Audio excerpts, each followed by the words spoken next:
everyone, Ben Strumpf here from Prodport. In this video, we're going to analyze the product page from the brand Bloom. We'll take a look at three things: what they're doing well, the tech stack to get them there, and what they could do better, all with an emphasis on e-commerce conversion rate optimization. We're going to focus on one product because when you look at a brand, and even across brands, the product page generally has the same look and feel. It's just the content that changes on a per product basis. Before we jump in, let me give a quick background on Bloom. They're a wellness brand heavily focused on their greens powdered product, which you see on the screen and what we'll be covering today.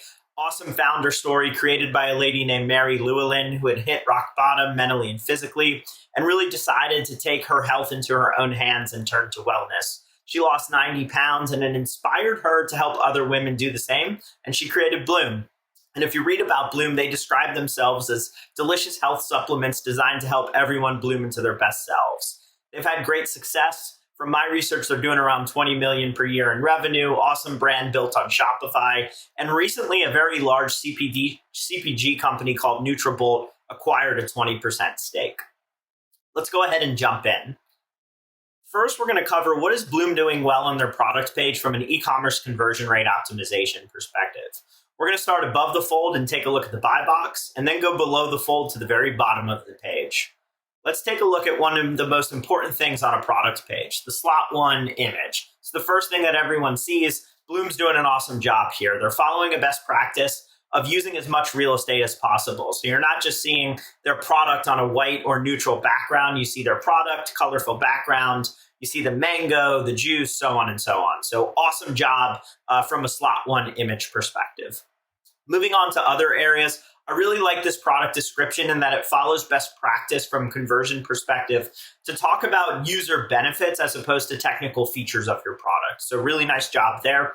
Love the merchandising. It's very visual. So you don't just see a drop down for flavors. You see this visual iconography that represents each flavor and the actual key ingredient. And then the other thing from a merchandising perspective, they're managing product information, or at least the assets, down to the SKU, right? Each flavor, as I change it, you're seeing assets. All of the assets are changing for that given flavor. And it even goes down to the pack size. So really awesome job in terms of managing attribution down to the SKU level, but making it all accessible from this one product page for users. Subscribe and save, awesome to have, obviously very important for a consumable good. And then I really like the placement of these product guarantees being right above the add to cart button. Best practice placement there. Lastly, in the buy box, really awesome to see this accordion. It's a great use in terms of being able to have a lot of information, which is especially important with the supplement, but not making it overwhelming. As a user, I can choose to expand this accordion and get as much information as I would like, whether it's about the green superfoods, fiber, so on and so on. So overall, I would say a really, really nice above the fold buy box experience, but let's go ahead and continue down below the fold. So first and foremost, it's just great that they're using A+ or rich content below the fold. Also really cool to see the sticky nav so that even if you scroll down, you can quickly add to cart. But really nice imagery. And the best thing I would say about the below the fold experience is that, social proof, user generated content, that's king. And we're seeing it here as they're pulling in assets from TikTok. So really awesome job here.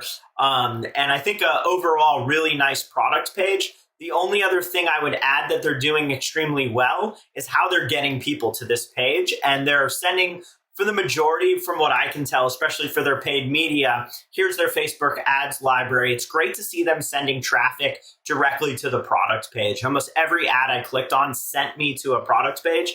And why is that important? So you want to reduce the friction in the customer journey. Every page has a bounce rate, and it's usually pretty high, 50% or higher.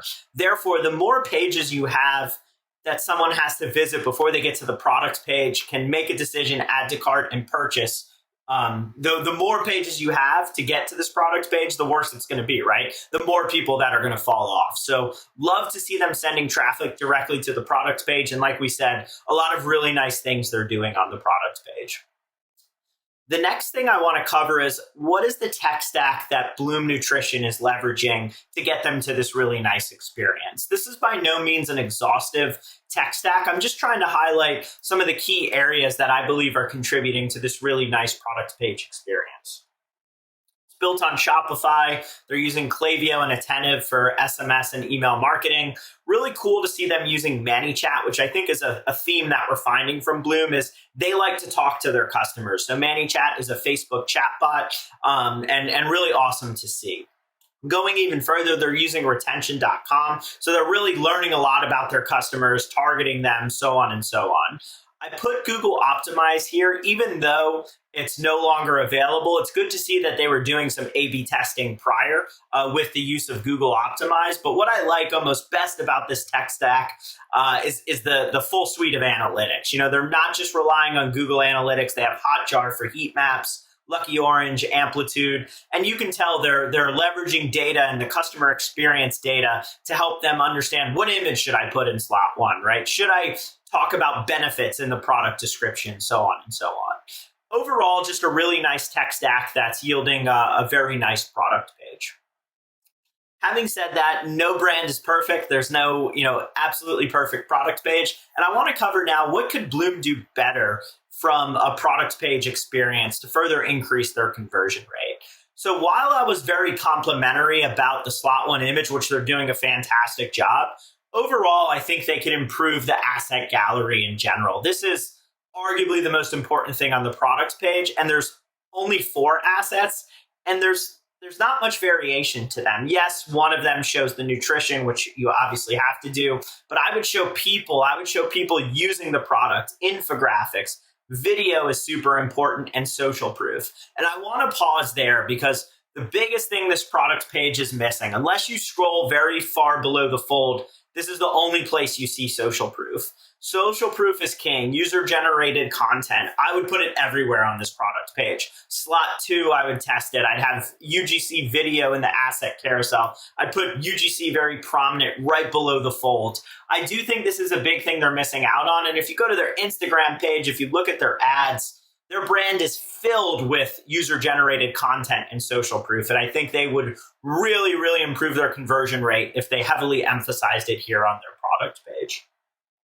The other thing I'd recommend, or at least test, is a more helpful product name. It's best practice to not use any internal nomenclature. They're not necessarily doing that here. But I would look at either making the product name have some more of these key benefits or putting some type of subheading, but just helping them understand a bit more, what is this product good for? The other thing I would look at, yes, this product description, I like that it is talking about the benefits that people will get, which is a best practice, but I would at least A/B test more long-form product copy just to see what is the impact on conversion rate. A lot of times, especially when people are consuming a product, when you have a consumable good, they want a bit more information. So I would split test adding a more informative product name. And then also with the product guarantees, I would definitely recommend informing people how long it's going to take to ship, which is a standard. Going to below the fold, like I said, even if they didn't do a long form product description, they could definitely talk a bit more about the details of the product as someone gets below the fold, right? You want to emphasize benefits above the fold and talk about that transformational benefit throughout the page. But as you get lower and lower, there is a good opportunity to talk more about the technical details and the features of the product. The other thing that I really think is missing below the fold is the brand story and brand content. People don't just buy a product because of the product. They buy from a brand that they believe in and that they want to support. And they have a huge opportunity here to talk more about the awesome story that they have. The other thing I would do if I was Bloom is take some inspiration from their product page on Amazon, which is really, really top notch. They're doing extremely well on Amazon. So if you just run some stats, they're number 69 in health and household. I just ran that through a sales estimator. So it's doing around 70,000 units of this SKU per month. And I could see why. I mean, this is a very highly optimized product page. You could see heavy use of product benefits in the product name. And just look at the assets. It's hitting on a lot of what we talked about. You see infographics. There's the brand story. There's UGC video. Just awesome, awesome use of assets in the asset gallery on Amazon. And then if you look below the fold, again, they're talking about the story and the CEO. all the different flavors, showing the product in video, UGC, so on and so on. So if I was Bloom, I would definitely, you don't have to create anything new. Just take some of the things that are working well on Amazon and strategically place them on your Shopify product page. The last thing I would really focus on if I was Bloom is personalization and bridging this marketing to product gap, which they may or may not know they have. But one very simple thing that they could do is look at adapting this page based on the customer journey. So is someone visiting this for the first time? Are they visiting, have they already bought from me, so on and so on. And oftentimes what's best, you always want to send people to the product page because that's where they're going to go when they come back if they don't purchase on that first touch point, as opposed to a one-off landing page. But you can simulate a landing page experience on the product page and make this dynamic to say like, okay, you're a first-time visitor.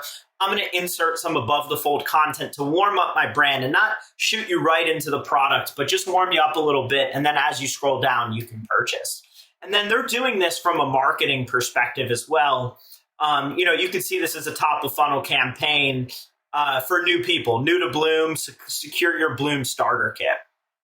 And it's very hard to get to this page. You don't see it anywhere on the top nav. I wasn't able to find out how to get to this page unless I got served an ad. And so if you come to the most visited page I'm imagining on Bloom's site and you are a first-time visitor, yes, surface this landing page experience, but also take the opportunity to increase average order value by upselling the starter kit or individual items to mix it, so on and so on. The other thing I would look at in terms of really looking at this marketing to product gap is leverage the intent of the customer, everything right? You could even just take the ad creative. A lot of these ads talk about bloat. Some of them talk about gut health. If someone clicks on an ad that is talking about bloat or gut health and they come to the product page, feature that in the product name. You could still list all the other benefits, but emphasize the reason why the person is coming there. Look at why they're buying and adapt the experience to really speak to them at an individualized level, or male versus female. There's very simple things you could do to better personalize this product page and heavily increase your conversion rate, and just use all this data you already know about customers, especially with retention.com, to serve up an individualized experience. Nonetheless, really awesome product page at Bloom. Had a lot of fun covering them, and I hope you took some inspiration and found some helpful things that you can apply to your brand from this video. And thanks very much for joining us. Take care.